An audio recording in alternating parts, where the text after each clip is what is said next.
Depois de falar dos 7 primeiros filmes lá na parte 1, tá na hora de terminarmos essa série de análises com os últimos 8 filmes de Monster High, ou seja, vamos terminar de cobrir a G1 e falar da G2. Então, fiquem até o final. E se não viu a parte 1, veja ela, e depois volta pra cá. De tudo isso, vamos a...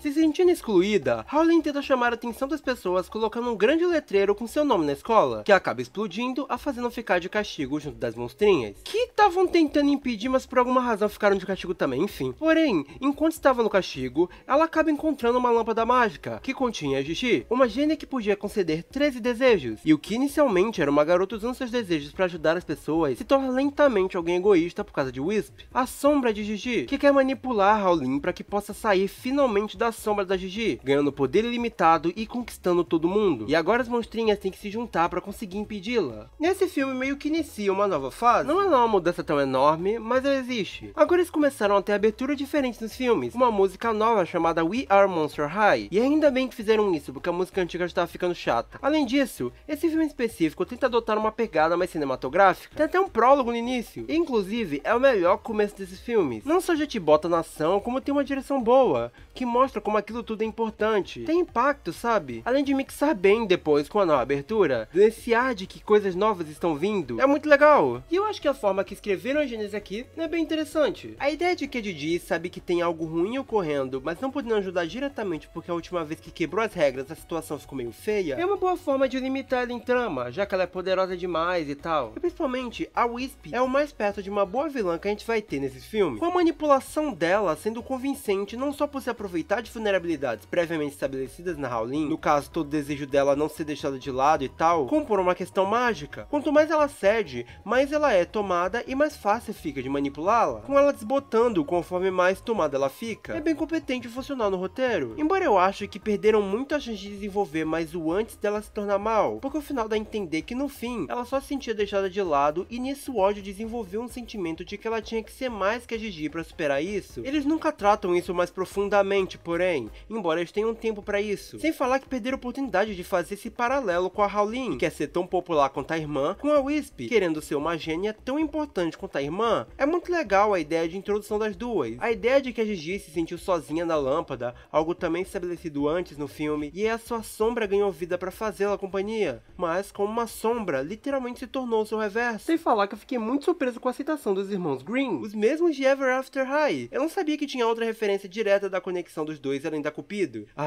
Agora que os Ever After High os pedidos vão aumentar, né? Não se preocupa, gente, vai ser a próxima franquia, tá? Se inscreve no canal pra ver o vídeo quando sair, porque estão me pedindo tanto pra falar sobre que se flopar eu vou direto pra uma ratoeira. Sem falar que eu acho muito inteligente fazer as aventuras das monstrinhas ocorrerem em cenários distintos e precisar fazer um baita malabarismo pra tirá-las da escola. Elas estão lá dentro da lâmpada, onde tudo é mágico, então faz sentido. O que não faz sentido nenhum é essas roupas que elas ganham ao entrar, mas tá tudo bem, elas são lindíssimas, então eu deixo. Assim, trazendo esse aspecto de aventuras de forma realmente coerente, eu só confesso que queria ver as versões sombrias sendo mais utilizadas na trama. Aliás, o visual que a Howlin adota nesse filme é perfeito. De certa forma me incomoda como é muito radical, a ponto de que demorou um pouco pra cair a ficha de quem era pra mim, mas combina com a ideia de que ela queria se separar ao máximo da irmã, e conseguiu nesse visual. Ele é bem mais legal e funciona mais com o 3D dos filmes. A edição meio inesperada da Twyla é bem engenhosa. Botar a filha do bicho papão que pode se esgueirar pelas sombras pra ser um dos pontos chaves no filme em que a vilã é uma sombra, foi uma ótima ideia. O mais engraçado que seja como ela só aparece do nada. Agora, olhando pelo lado ruim da coisa, o maior problema desse filme, e um que a gente vai continuar se batendo muito, é que ele tem mais tempo do que ele deveria. Eu ainda não sei de onde veio a decisão dos filmes deixarem de ter 40 minutos e começarem a ter 1h15, mas essa decisão não é benéfica pra nenhum deles. Minha teoria é que deve ter rolado reclamação dos fãs que os filmes terminavam muito rápido. É o máximo que eu consigo pensar. Esse é um dos poucos que eu acho que ainda consegue se virar a maior parte do tempo, mas coisa como a aventura da lâmpada tem que demorar um pouco mais pra acontecer, porque eles sabem que se botarem logo, não vão ter mais com o que trabalhar durante o filme. Sem falar que a mensagem dele é meio esquisita pra mim. Tipo, o filme parece querer vender que ser excluído não é grande coisa, porque a Howlin tem amigas e tal. E até aí até vai. Só a questão aqui ia mais além. Afinal,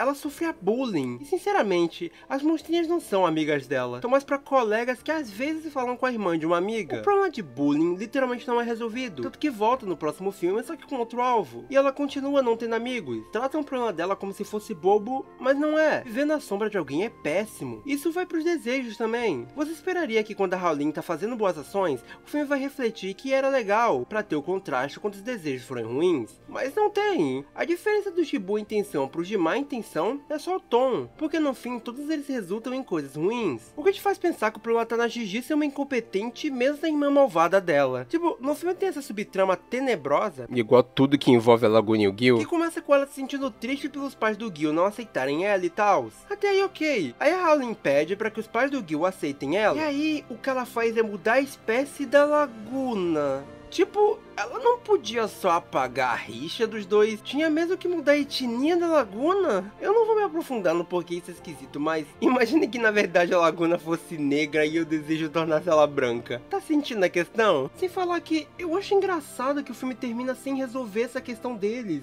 Tipo, eles ainda não vão poder ficar juntos. Os pais do Gil ainda são racistas. O filme não vai mesmo falar nada sobre isso, ele vai deixar quieto. No final ela só volta ao normal e nada acontece. Tem também quando ela deseja que os meninos fizessem parte do programa favorito deles, que literalmente faz eles quase irem de base umas 200 vezes. Ok, que nesse caso o pedido foi mal feito, mas tinha que ter algo que refletisse a inocência dela pedindo isso. Porque do jeito que o filme faz, parece que todo desejo feito, independente da ideia, vai dar ruim. Embora a Gigi meta o louco que se for algo pensando no bem dos outros, isso não vai acontecer. E cara, a Cleo nesse filme tá tão chata. Ela fica botando lenha na fogueira por birra com a Howlin, que claramente não tava bem. Ela sempre foi uma garota que gosta de ser o centro das atenções e ela reclama quando não é. Mas nesse filme ela tá beirando bullying. E quando as pessoas esquecem dela por alguma razão, ao invés de tentar explicar, ela só fica gritando às quatro ventos que deviam lembrar dela, mesmo sabendo do que aconteceu com o desejo. Todas as cenas dela podiam ser facilmente deletadas. A personagem não precisa estar aqui. E pra fechar, não é exatamente um ponto negativo também, mas queria mais participação ativa e interessante da Gigi. Parece que por maior parte do filme ela só tá existindo. No geral, acho que é um filme interessante, que podia ser excelente com as pessoas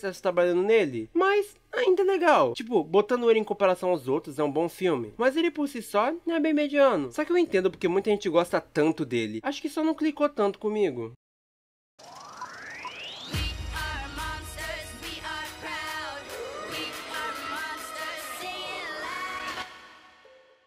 Quando a Draculaura é convocada como a suposta herdeira do trono vampiro, ela vai para a Transilvânia assumir o que é seu por direito. Porém, descobre que tudo isso é um truque de Lord Stalker, que na ausência de uma rainha, governava os vampiros, mas ao ser pressionado, resolveu conseguir a vampira que ele imaginava ser mais facilmente manipulável, para que pudesse ainda ter o poder em segredo. E agora, para resolver a situação, Draculaura e suas amigas têm que achar a verdadeira herdeira do trono, antes que seja tarde demais. Ai, esse filme é tão chato. Mais uma vez, eles dando um filme inteiro pra Draculaura, e vocês já sabem que eu não vou muito com a cara dela. Toda a história aqui parece ter sido pensada por um episódio de televisão que foi repentinamente puxada pra um filme. Eu até acho legal as informações aqui dadas sobre a família da Draculaura e toda a parte vampira desse mundo. Não sabia que o Drácula nessa versão era um cara legal. E bom, esse vilão não é grandes coisas com praticamente todos esses filmes, mas ele é perfeitamente ok. O Stalker não é irritante e terrível, porque o filme não leva ele tão a sério. O problema é que a maior parte do tempo o antagonista nem é ele. É esse corcunda de Notre Dame da Shopee, que é um alívio cômico tão chato, tão péssimo, tão inútil, isso deixa tudo mais chato. Pra começar o lado negativo, eu vou falar do que mais me irritou. E surpreendentemente, não foi a Draco, foi o Voedu. Por que ele tá nesse filme? Esse personagem nunca tinha aparecido em nenhum dos outros. Acho que nem de fundo. E ele já surge com um tempo de tela gigante. A voz dele é chata, a personalidade dele é chata, os poderes dele não têm utilidade em trama. Eu acho que a coisa mais útil que ele faz é achar as passagens secretas do castelo. Mas tipo, a Draculaura morou no castelo, ela podia cumprir esse papel. E aí no resto do filme, ele só é um cara que ama muito Elizabeth. Lambe o chão que ela passa e fica seguindo as outras porque quer conhecê-la. O personagem não acrescenta na trama, sabe? E é curioso como a partir daqui, os filmes sempre são meio diversos nos times. Geralmente são times mal escolhidos, mas ainda assim, diversos. Só que o mais curioso nem é isso, é que a partir daqui, a Rebecca vira basicamente uma das integrantes principais, praticamente substituindo a Abby. E eu acho esquisito porque, ela não teve tanto papel nem num filme de apresentação dela, e depois, ela só era uma das personagens que passava no fundo dos filmes. E 2, a Abby é expurgada. Você nem vê mais ela pela escola até os últimos 2 filmes. Eu nem gostava muito da Abby, sinceramente acho a Rebecca muito mais legal, mas por que exatamente essa mudança? Ela tava vendendo mais boneca e resolveram mudar? Porque acho que personagens mais incomuns ganhando destaque depois era na intenção das bonecas venderem. Só a Rebecca que vira realmente fixa. Nossa, acho que eu me aprofundei demais nisso. Voltando pra trama, algo que vira igualmente comum é que os filmes sempre tentam agora emplacar plot twists. A maioria esmagadora deles não funciona, e isso vale pra esse filme. Basicamente, a melhor amiga da Draculaura, Elizabeth, resolveu fugir porque descobriu que era a sucessora do trono. E como ela conhecia o Stoker, o pai dela, a mesma sabia que ele a manipularia. Então resolveu fugir, deixando pistas para que o Drácula a encontrasse, achando que estariam melhor sem ela e tal. O que por si só é uma ideia muito idiota, tendo em vista que ela só limpou o caminho pro pai sumindo e levando o coração do vampiro junto, já que ele assumiu o controle completamente por não terem como achar uma rainha. Mas enfim, nisso, ela se disfarça completamente para não terem como encontrá-la e para seguir o sonho dela que não pôde antes, de ser atriz. E aí, ela acaba fazendo filmes bem famosos, que eu já falo mais. Só que esse plot é besta porque o filme joga ele muito na cara. Plot twists precisam ter pistas para serem executados, mas se as pistas são muito na cara, ele perde impacto. Quando falaram que ela queria ser atriz e não podia, e já incrementaram que ela sumiu, eu já tinha deduzido que o plot era esse. Quando o personagem apareceu com um coração e um pôster, aí ficou ainda mais óbvio. E pra piorar, no fim do filme, eles fazem a agulha descobrir pouco antes da revelação realmente acontecer. Finge que é de uma forma sutil, mas não é. Aí quando rola você só pensa, tá, eu já sabia. O maior problema aqui é como esse filme se assemelha àquele final de Scary, em que eles botam um curta pra fechar 1 hora de filme. O roteiro faz elas irem pra lá e pra cá pra parecer que tem alguma coisa acontecendo, mas não tem. É um filme sem conteúdo que se arrasta. Isso fica óbvio quando no meio da ação eles colocam uma subtrama que é as garotas tendo rivalidade feminina porque elas viram um filme mencionado anteriormente, que é uma paródia de Crepúsculo. E uns acham mais bonito um cara e outros acham mais bonito o outro. E essa subtrama é só isso. Se você achava detestável ver brigas assim quando o Crepúsculo era algo, então você vai odiar isso aqui. E é tão bizarro a forma que isso aqui tá descarado pra ocupar mais tempo, que temos o Gil em todas as cenas dessa trama repetindo a literal mesma fala e piada todas as vezes. Eu nem vejo a diferença entre os dois. Eles não parecem a mesma coisa pra vocês. Eu ainda digo que eles têm a mesma cara. Acho que a única sacada legal disso foi a Gula descobrindo que ambos eram na verdade a mesma pessoa. Foi um plot engraçadinho. Além disso, quando ela chega no set do filme, pra que eles não cheguem no que vai acabar com o plot do filme de vez, a Elizabeth, tem um monte de cena delas passeando e fazendo várias coisas nada a ver pra dar mais uma empurrada no tempo. E afinal, como a Elizabeth pretendia que o Drácula prevesse que atrás do quadro de fotos dele teria uma carta? Não é à toa que ninguém nunca tinha achado isso. No fim, o maior pecado desse filme é que não tem nada pra desenvolver durante ele, e ele se arrasta ficando muito chato, somente quando o central da trama por si só é uma personagem muito vazia.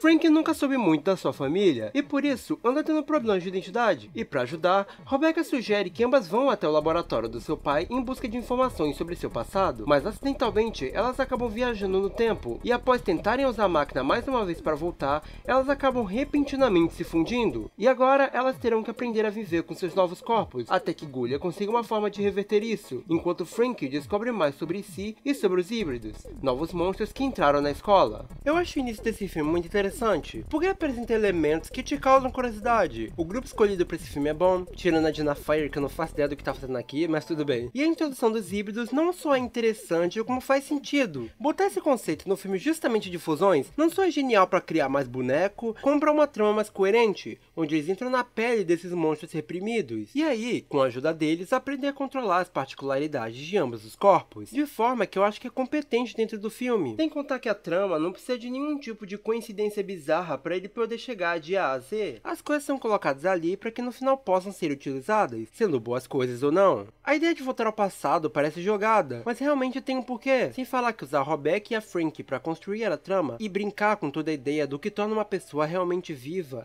é muito legal, representando como uma faísca, que realmente se torna literal com a Frank, causando um final até que bem legal, que é construído aos poucos nas interações dela. É um filme legalzinho, embora o que eu não goste é toda a trama do Frankenstein tendo que ocorrer. A ameaça do monstro que ele cria é ruim, e o plot dele ser o criador da Frank é muito óbvio mesmo que o filme trate como se não fosse. Eu até gosto do tema de família calça daqui em ideia, porque a execução é péssima. A Frank falando que a família dele é a Monster High, a mesma que literalmente fazia bullying com ele por ser um norme, e no final ele acatando isso é horrível. O filme teria muito mais a ganhar se ele fosse só um personagem do início, e o foco fosse no preconceito e essa ideia da faísca da vida. A cena da Frank dando a vida pelas amigas, como eu comentei, também é muito legal. Inicialmente, eles tratam até que muito bem, tipo, tem um silêncio com uma música tocando em tom de luto, algo que esses filmes dificilmente têm capacidade de construir, ambientação, mas aí eles logo lembram que é um filme de Monster High e nada pode ser muito profundo ou inteligente. E a forma de rever ela é os caras mandando um zap falando que gostam muito da Frank e aí ela volta à vida.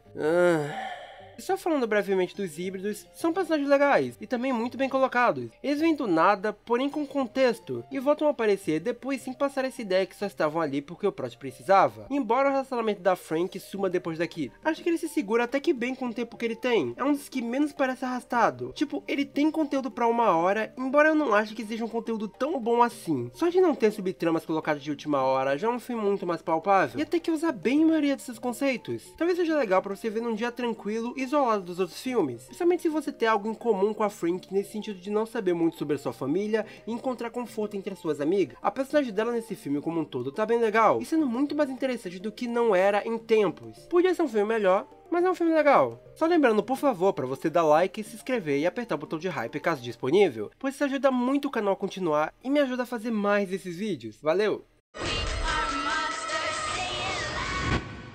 Draculaura começa a ser repentinamente assombrada, então elas vão pedir conselho a Spectra, por ser uma fantasma, que repentinamente foge, dizendo que não era possível que ela estivesse sendo assombrada. Entretanto, enquanto iam atrás dela, as monstrinhas descobrem que a mesa foi para o mundo dos fantasmas, um lugar secreto, e agora juntas elas teriam que acabar com uma conspiração na ex-escola de Spectra. Tem uma diretora se aproveitando dos seus alunos para fugir de uma punição que a foi imposta. Eu queria começar falando que o filme não é ruim, mas eu sinto que a minha experiência foi muito prejudicada por causa da dublagem dele. Até agora eu não tinha falado de dublagem desses filmes, que mesmo tendo problemas particulares com elas, eram coisas fáceis de ignorar, mas esse filme foi complicado. Eu nunca gostei da voz da Spectra, achava caricata demais, como se a pessoa que fizesse a dublagem dela estivesse forçando muito, mas sempre foi passável, porque ela aparecia pouco, só que aqui ela tem foco, e pra piorar, ela não é o único problema, porque na equipe desse filme tem a Draculaura, que eu também acho a voz muito fininha e chata, a Rochelle, que tem um sotaque particularmente irritante, e o pior, eu queria deixar claro antes que eu não tenho nada contra a Úrsula Bezerra. Ela é uma excelente profissional e parece uma pessoa muito boa. Mas alguém me diz como diabos escalaram ela pra Tila? Rochelle, pedra, papel ou tesoura? 1, 2, 3... Papel ganha de pedra. Ah, achei que você ia achar graça. Não tem nada a ver com a voz original e nem mesmo com a voz antiga. E mesmo se a gente só falar da aparência da personagem, não tem nada a ver.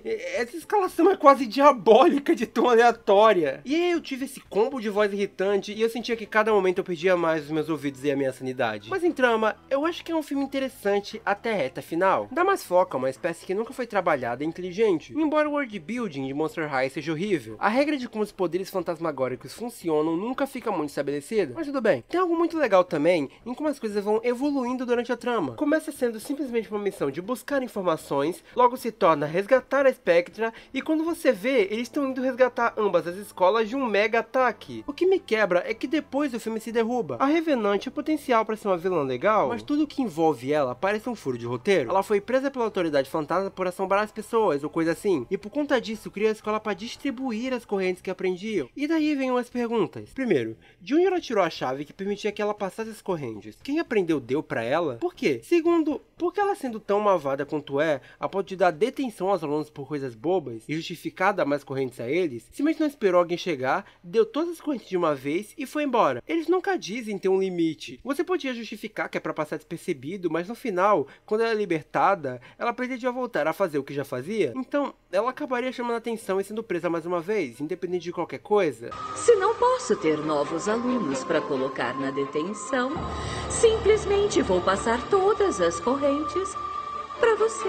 Terceiro, ela fica surpresa que fantasmas saíram da escola e que estavam espalhados em Monster High, e aí puxa eles pra escola dela. Mas se ela tinha uma bola que permitia ela ver em todo lugar, por que ela nunca fez isso antes? E 4, essa tua autoridade não viu ela construindo essa escola? Eles não vão checar quem é a diretora? Sei lá, parece uma coisa meio incoerente. Dava pra construir algo legal com ela, se fizessem ela ter algum tipo de moral perceptível, no sentido de que ela realmente quer se libertar e usa as correntes de forma regrada, porque ela não quer ser injusta. justa. E conforme o filme passasse, ou talvez um flashback mostrasse isso, ela fosse ficando mais e mais maluca, por conta de toda a demora de passar anos presa, com essa loucura sendo representada nela distribuindo ela sem se portar, algo gradual, entende? Nisso você já resolveria coisas como por que ela nunca foi procurar fantasmas em outros lugares, é porque inicialmente ela não era tão mal, e tornaria mais coerente o plot final, onde ela na verdade se prendia por sua própria consciência, e saber que não devia sair, sendo o momento da redenção. Mas eu tô pensando demais, isso é Monster High. Algo que também me irritou bastante foi a forma como eles descobrem como as monstrinhas viraram fantasmas, que é simplesmente porque a Claudine, depois de elas serem encontradas, começa a escrever no caderno dela na frente da Reverend, com uma desculpa de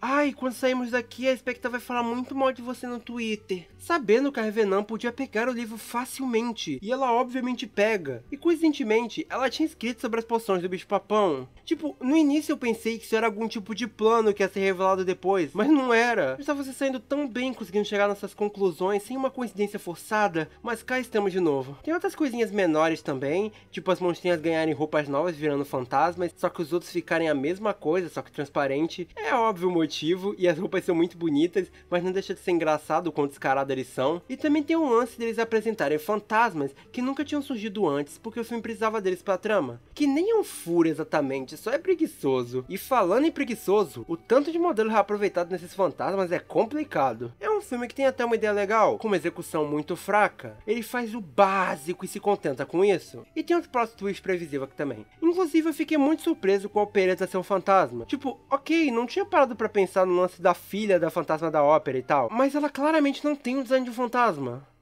Bom, a coisa agora vai ficar um pouco diferente. Eu vou focar menos em falar dos dois últimos filmes da G1, embora eu ainda vá falar de coisas deles. Eu vou explicar isso após a análise dos dois que sobram. Então de preferência, não larga o vídeo agora. É importante.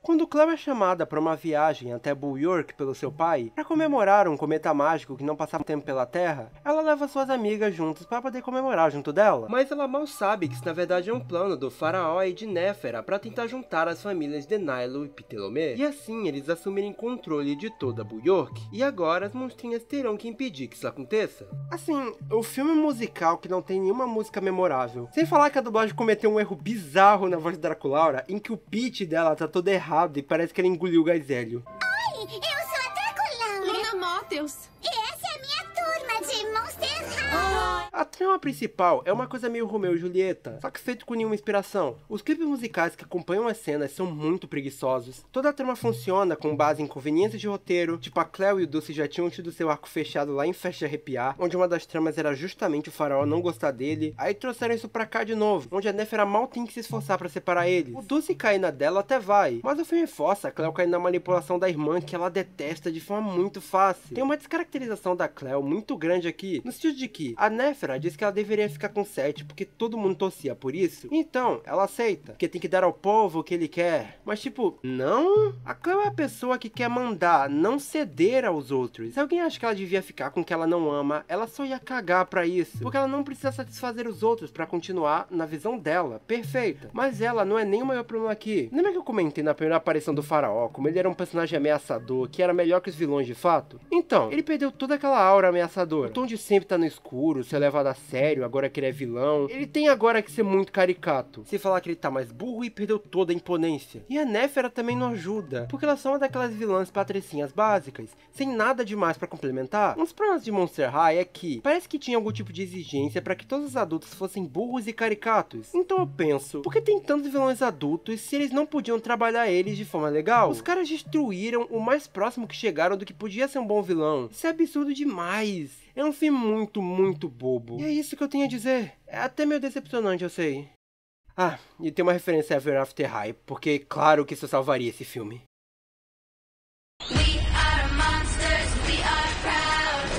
Monster High, a assustadora barreira de coral. Laguna gosta muito de dança.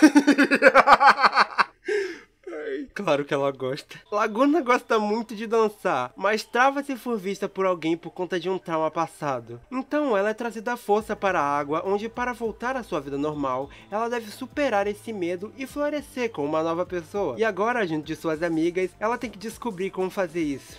Sabe, algo que eu reparei é que os filmes de Monster High estavam pouco a pouco meio que encerrando o arco das protagonistas. A Frankie com a questão de quem é sua família, o que era a vida, a Draculaura com seus poderes, a Claudine com toda a questão da moda, a Agulha com um laboratório só dela. Então, eu achei que esse filme que encerra a G1 ia resolver toda a questão de preconceito entre a água doce e a salgada. Mas a verdade, eles acharam que o ideal era criar uma característica totalmente única e nunca apresentada para a Laguna. Tipo, por quê? Essa risada que eu dei não foi algo roteirizado, realmente foi porque eu achei muito idiota. Esse universo realmente morreu com essa questão nunca sendo resolvida e dá asas para um filme de superação com todos os clichês. A apresentação do medo, o desenvolvimento de onde ele vem, a superstição milagrosa que na verdade era mentira, o sentimento de ter seus amigos e se ajudar você a se superar. É um filme que dá um retcon, mas nem é por um bom motivo. A vilã é a mesma coisa de sempre, o grupo não muda absolutamente nada da trama, a Claudine por alguma razão inclusive tá narrando o filme. É um fim tão nada. Só tem uma única coisa que esse filme tem de positivo. Enquanto elas estão em Monster High, ele é o feio clássico desses filmes, mas por alguma obra de Deus,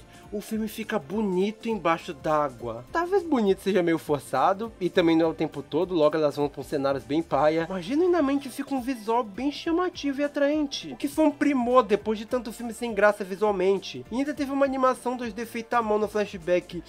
Meu Deus, que coisa linda! E tão ruim como começou, a gente termina a G1, mas antes de irmos pra G2, eu queria dar algumas considerações do porquê eu rushei tudo isso aqui do nada. Esses filmes são iguais em sua maioria. No início até parecia que tinha uma tentativa, e alguns filmes até davam alguns respiros de criatividade. Mas tudo isso aqui que a gente acompanhou é a maior lavagem de dinheiro que eu já vi em uma franquia pra meninas. Dá pra ver que são criações corporativas querendo só mais dinheiro e não ligando pra qualidade. E não é que os filmes são todos horrorosos, alguns são só medianos, mas de mediano em mediano, visto seguido, eu tava ficando maluco. Porque a maior parte do tempo, não existia uma tentativa de evolução. Isso é absurdo. Tanto no vídeo anterior quanto nesse, eu peguei muito leve com vários desses filmes. A maioria prova de que não existia amor na produção deles. É só ver a animação. Ao invés dela melhorar, ela parecia que piorava. Provavelmente porque havia distribuição de equipe pra lançar mais de um por ano. Pô, tinha filme de 2015 com o mesmo visual de filme de 2012. Não existia uma tentativa de botar uma luz, refazer os modelos,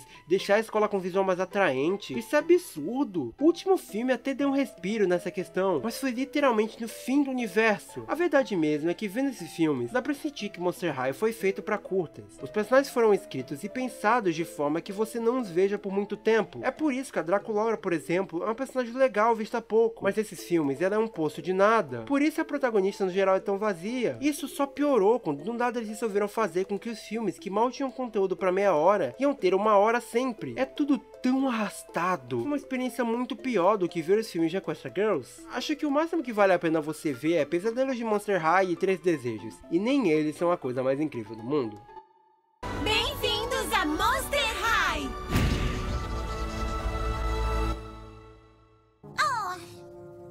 Esquece, é só um rato. Olha, é meu primo. Enquanto praticava voo com seu pai, Draculaura acaba sendo vista por Frankie, que a segue até a sua casa, onde ela fica com a nova amiga. Agora, Draculaura, que sempre se viu sozinha por ter um pai super protetor que tinha medo que ela saísse de casa e se machucasse, resolve criar uma escola para reunir os monstros e nunca mais se sentir sozinha, enquanto também prega a futura união de humanos e monstros. Porém, ela e as novas amigas têm que enfrentar um monstro que não gosta nada dessa ideia. É nesse momento que eu sei que vão ter fãs de Monster High que vão botar um alvo na minha cabeça por dizer isso, mas eu gostei. Bem-vindos a Monster High não é um grande filme ou algo sensacional, mas ele é muito mais humano, por assim dizer. Eu sinto que pessoas fizeram esse filme, e principalmente que isso foi pensado pra ser um filme. Ele faz o básico, só que um básico divertido e inofensivo, coisa que os filmes antigos não conseguiam. Eu não sou apegado a coisas como a diretora sem cabeça, ou a escola ser algo que existe há muitos anos, então não me incomoda nem um pouco as mudanças feitas aqui. Eu fui de mente aberta, assim como eu fui em todos os filmes anteriores, e eu curti o que eu vi. Finalmente a animação é condizente com o ano de lançamento, ela é muito bonita, principalmente considerando que é um filme pra TV. Não só os modelos e os cenários são muito bem feitos, como tem uma nova direção de arte trabalhando aqui, sabe? Eu também gosto bastante dos novos designs, tirando alguns específicos, tipo a Cleo e a Toralai, que acho que ficaram muito sem graça e descaracterizados, e também não é que eu acho todos eles melhores. Alguns são bons, de forma independente, e outros eu gosto mais do que as versões antigas. Dá pra você justificar que elas são menos monstruosas, só que nem a franquia antiga ligava para serem realmente assustadoras. Esse aqui só abraçou isso e seguiu. Elas elas realmente parecem bem mais adolescentes com esses visuais, não só em aparência como na forma de agir também. Sempre me incomodou um tanto como as personagens antes eram mais estereótipos do que realmente personagens, muito pelo que eu comentei daquilo de que elas foram feitas pra curtas. Aqui elas realmente parecem pessoas que você conheceria, principalmente por dar esse tom de solidão pros monstros, que a maioria deles acabou ficando isolado por muito tempo. É uma característica interessante e humana que causa reconhecimento. Eu adorei essa ideia de fazer a Draculaura, Frank e Claudine morarem na mesma casa. Não só funciona muito bem pra torná-las amigas, como a forma que eles escrevem e demonstram meio que tratar elas como irmãs. E eu acho muito fofa a ideia de desenvolver irmãos que não são de sangue. E principalmente, eu acho a Frank muito mais gostável. Muito porque eu sinto que deram um norte pra personagem e utilidade pra ela na trama. Essa nova Draculaura funciona muito bem como protagonista,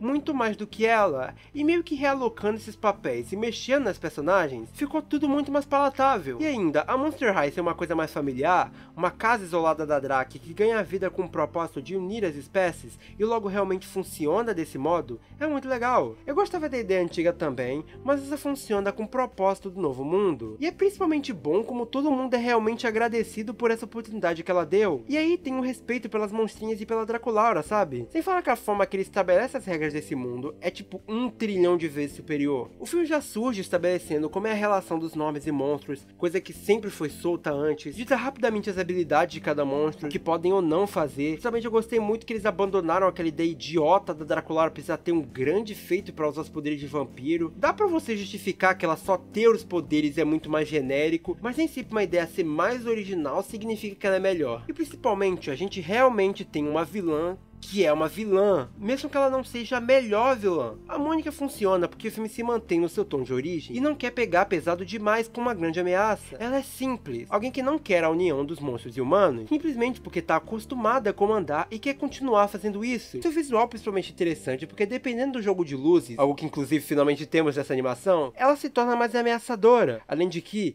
ela tem um exército pessoal, também apoia nessa questão. Ela tenta jogar os alunos contra a Draculaura de forma coerente, tentando vender que ela está os enganando sobre como os humanos são, não os preparando para um dia encontrar com eles, e sim os enrolando para que eles continuem escondidos, como se ela tivesse orgulho de quem eles são, mas não a Draculaura. Ela tenta puxar o ego deles para poder conquistá-los, e ainda mais interessante no fim, tentar fazer parecer que eles vão na dela, mas não, eles ficam com a Draculaura, porque foi ela que construiu tudo isso para eles. Eu só queria mais cenas dela manipulando os alunos individualmente, como ela faz com um deles em uma cena bem legal, mas ela é muito competente e principalmente é melhor que praticamente qualquer coisa que tentaram fazer antes com vilões. Eles também tentaram emplacar um plot twist que a Ari, a popstar Normie que a Drake gosta, ser na verdade um fantasma disfarçado, mas embora um plot bem bobo, ele é bem feitinho. Na primeira aparição real dela, quando ela vê a Draculaura, é interessante que ela não fica com medo. Ela se sente assustada de um monstro estar por perto porque se podia de alguma forma revelar, ela só realmente grita depois quando ela vê que a Draculaura não ia sair de forma passiva. E mesmo quando ela é sequestrada, parece que ela bem facilmente consegue fazer uma separação de que nem todos os monstros ali são do mal. Inicialmente eu achei meio tosco ela ser um monstro, tipo, conectar tudo do filme desse jeito e não deixar nenhum norme na trama, mas faz justamente ter essa ideia de que ela vai ser uma mediadora entre humanos e monstros, por já ter a confiança deles, não é bem amarrado. E só pra fechar a parte de pontos positivos, eu gosto muito do Drácula. Ele realmente tem personalidade de um paizão que ama a filha, mas que também não quer mimar ela. É bom finalmente ter um adulto com personalidade de verdade, mas claro, justamente por ele não ser perfeito, ele tem seus problemas. O principal sendo que isso aqui parece um começo de uma série, não porque parece que é escrita de uma série, e sim no sentido de que ele apresenta por cima a maior parte dos personagens e também botar muita coisa em montagem, não ligando muito para aprofundamento. Dá essa vibe de que não tem muito foco em personagens como a Cleo e a Laguna, porque nos outros episódios elas vão ganhar destaque, sabe? Inclusive, achei essa leitura da Laguna como alguém que gosta de esportes muito da hora, bem melhor que a personalidade de só ir atrás de macho. Então eu também queria ver mais delas. Elas estão ali, até fazem coisas no filme, mas são meio deslocadas comparado às três principais. Mesma coisa para os alunos. A Toralei, por exemplo, estava sempre aparecendo antes, e aqui eu acho que ela nem tem fala. Os alunos acabam sendo muito mais adições pro background do que personagens de fato. Isso é meio problemático quando se fala de um filme que se passa em uma escola que tem que ter muita gente. Tem muitos furos também, tipo, nunca falam quem criou a Frank. Ela tava em um casarão, mas aparentemente ela morava sozinha, já que ela saiu de lá e foi morar com a Drake, e nunca se aprofunda muito nisso, então te faz pensar como que ela foi para ali. É dito que a localização da casa do Drácula é desconhecida, tanto que as monstrinhas têm que ir atrás de cada um dos alunos magicamente, mas a Mônica de alguma forma acha com uma facilidade absurda, mesmo não fazendo ideia de onde poderia ser. Não só isso, como é engraçado o fato da Draculaura simplesmente não ir até o pai e pedir para que ele a expulse. Afinal, real, ela literalmente tentou atacar as garotas, e o cara é diretor, duvido que esse é um problema, ela claramente é perigosa. Além disso, tem duas cenas de ação, uma lá pro meio e uma lá pro final, que são muito sem graça, e muito pouco inspiradas. Não que eu esperasse um filme do Jack Chan, mas dá pra ver que é o básico sendo feito. E na última ainda tem essa cena meio engraçada da Draculara desesperada tentando salvar a Mônica de cair de meio metro do palco até o chão. E o slow motion tratando como algo mega dramático. Mas eu dou uma colher de chá nessa questão, porque meio que não é o foco. Tá lá mais pra apresentar esses personagens e os poderes delas, e no final pra fechamento de arco. No geral, o filme faz um feijão com arroz bem simples, mas ainda assim, muito gostoso. Ele é ótimo pra você ver num dia descontraído, ou algo que se você vê passando na TV, você assiste. Principalmente, acho que funciona perfeitamente pra crianças. Eu acho um bom início de universo. Eu gosto bastante desse filme.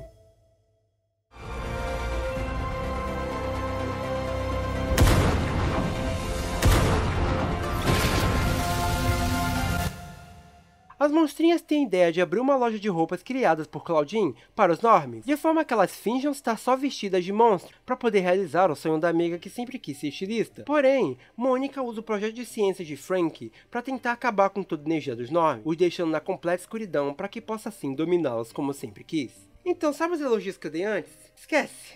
A gente voltou pra Monster High de sempre. Pra começar, a Mônica. Por que repetiram ela como vilã? Ela era funcional pro início de universo, coisa pequena e tal, mas não pra ser vilã de novo. Quando ela apareceu a princípio, eu até achei interessante, porque na minha cabeça a ideia era mostrar que ela tava ali como algum tipo de punição, e que talvez teria uma redenção. Mas quando eu percebi que ela seria a vilã, eu revirei os olhos na mesma hora. Se ela continua sendo um problema, pergunto mais uma vez, por que não expulsaram ela e pronto? Acabou que deixaram a personagem ainda mais caricata. Todo o plano dela se baseia na ideia de que é dito que alguns humanos têm medo de escuro, então deixando tudo escuro, ela consegue os dominar, sei lá. E o pior é que quando ela finalmente consegue o objetivo dela, a forma que ela acha que tá amedrontando os humanos é jogando papel higiênico nas casas deles. Deixaram ela muito bobona, a um ponto que os zumbis passaram até a ser mais inteligentes que ela. Por alguma razão também, a Draculara, que era pra ser protagonista dessa geração, mal tem foco no filme. Na real, a protagonista é quase a Frank de novo, por causa de todo um problema dela ficar muito energizada por ter tomado um trovão, que por alguma razão faz ela deixar as roupas com LED. Mas pro final também acontece uma coisa parecida com Freak Fusion, onde ela fica com toda a energia dos nobres de uma vez só e por causa disso perde a consciência. E é pra ser uma cena meio triste, como se ela tivesse condenado, sei lá, mas é só bobo. Novamente, a Frank não funciona bem com papéis principais. Eu até acho legal a ideia de que esse filme tenta resolver o problema da utilização dos personagens, já que aqui tem foco em mais de um. A Frank e a Claudine tem muitas cenas, a Cleo tem até que um papel bem ativo na trama. Tivemos a adição da Tila, com um papel que faz sentido na trama, e também tem uma subtrama de uma banda de outros alunos. Mas só a ideia é legal mesmo. Inclusive, eles meio que respondem aquela minha pergunta do pai da Frank. Aparentemente ela realmente tinha um pai, mas eles não respondem porque ela tava na casa sozinha, onde é que esse pai tá, enfim, eles deixam isso quieto. Tem mais duas coisas que me incomodam muito fortemente também. A primeira é que o filme começa com uma cena de ação muito sem graça. Eles nunca foram muito bons fazendo isso, não sei por que a ideia. E a segunda é que no primeiro filme davam a entender que elas tinham algum tipo de matéria que falava sobre os humanos, pra poder pregar toda a ideia de que algum dia eles iam se juntar e tal. Mas aqui, dá a entender que a única coisa que elas aprendem é sobre humanos, o que faz parecer que a Draculara realmente abriu isso daqui só pra fazer todo mundo babar o ovo dos normies. Podiam ter aproveitado esse tempo entre o primeiro e segundo filme pra apresentar mais os personagens que eram professores da primeira geração. A trama do plano da Mônica é chata e repetitiva, onde raramente alguma coisa realmente tá acontecendo. A da Frank é pior ainda, já que a maior parte é só ela tendo surto de energia. A trama da Claudine tenta ir pra um lado mais dramático, com ela pensando se é suficiente ou não, mas não funciona porque é tudo muito jogado, e principalmente porque os diálogos desse filme são muito fracos. Ah, e tem isso também, os diálogos desse filme estão 30 vezes mais infantis e bobos do que do filme anterior. Parece que toda a equipe de roteiristas foi reformulada. É um filme que eu só vejo funcionando com o público pré-escola mesmo, e olhe lá. E bom, no geral, meio que é isso aí. É um filme fraco e tão chato quanto os anteriores. Acabaram com a qualidade do universo tão rápido quanto ele começou. Não é à toa que essa Jen realmente não vingou. Também é aqui que nós terminamos. Teoricamente ainda tem um especial de Natal, mas ele tá muito mais pra especial de TV da série fracassada da G2 do que filme. Tanto que o estilo até é diferente. Sério, eu tô muito cansado de ver tanta coisa ruim em sequência. E como os fãs odeiam esse universo, duvido que alguém vai sentir falta. E pra antecipar possíveis perguntas, talvez um dia, só talvez, eu leia as HQs e fale sobre. Mas não vou fazer vídeos live actions porque sofrimento tem limite. E sim, fãs de Ever After High, eu vou chegar até vocês. Faz todo o processo de inscrição, hype, like, e obrigado por me acompanhar até aqui. Tchau. E sério, quem escalou o Salapatila de novo?